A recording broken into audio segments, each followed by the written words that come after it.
Hi guys! So for today's video, meron akong bagong helmet. Kaya naman, i-unbox natin ito. So mabilis ang unbox lang to guys. So this is the SR09 Rush. And I'm so excited to see this. Nox English! Excited na ako kasi meron daw bago dito sa helmet na to.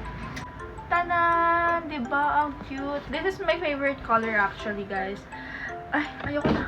Ba't nag-i-English for today's video? So, ito yung bagong SR09 Rush. Kapag bumili ka nito, meron ka na syempre libreng clear lens.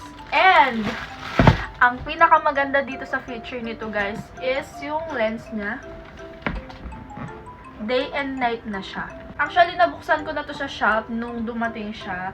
Pero hindi ko pa siya talaga nakita. And, yung lens yung una kong napansin. Yung foam set niya is quality na talaga. Although, quality naman na yung mga foam set ni Evo helmets before.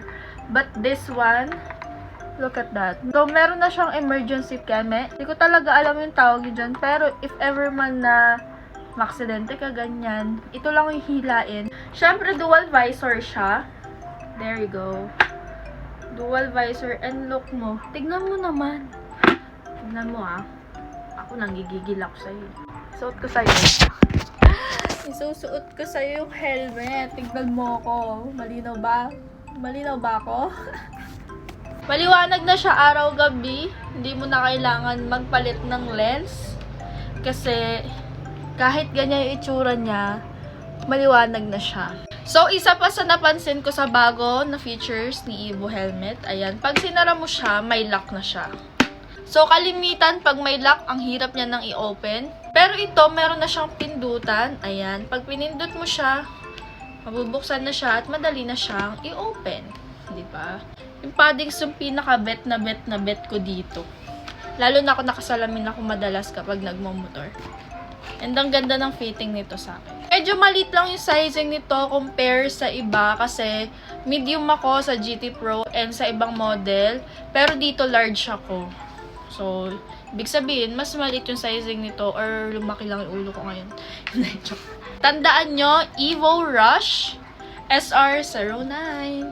Wow, ang cute.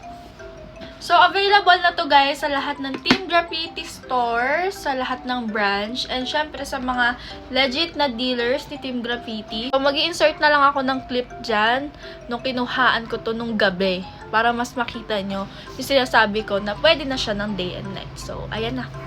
Noorin nyo na. So, ito na guys yung bago natin. SR09 na Rush. Ayan, bagong-bagong model to. And, tignan nyo naman yung lens, ang pogi. Bagay na bagay. Talaga naman, pag ito yung suot-suot nyo, lilingunin talaga kayo. And, B, gandang balita dahil maliwanag siya sa gabi. Ito yung vision niya. Look at that. Ang liwanag. Ito yung without. And, ito yung nasa loob na ng helmet. Grabe ang linaw. Diba? Sobrang linaw. Hindi mo na kailangan magpapalit-palit ng lens. So, ako kasi pag gabi tinatanggal ko yung ganyang lens and nag-clear lens ako. Pero ngayon guys, pogi ka na day and night. Oh, ha? Dito lang yan sa Evo helmet.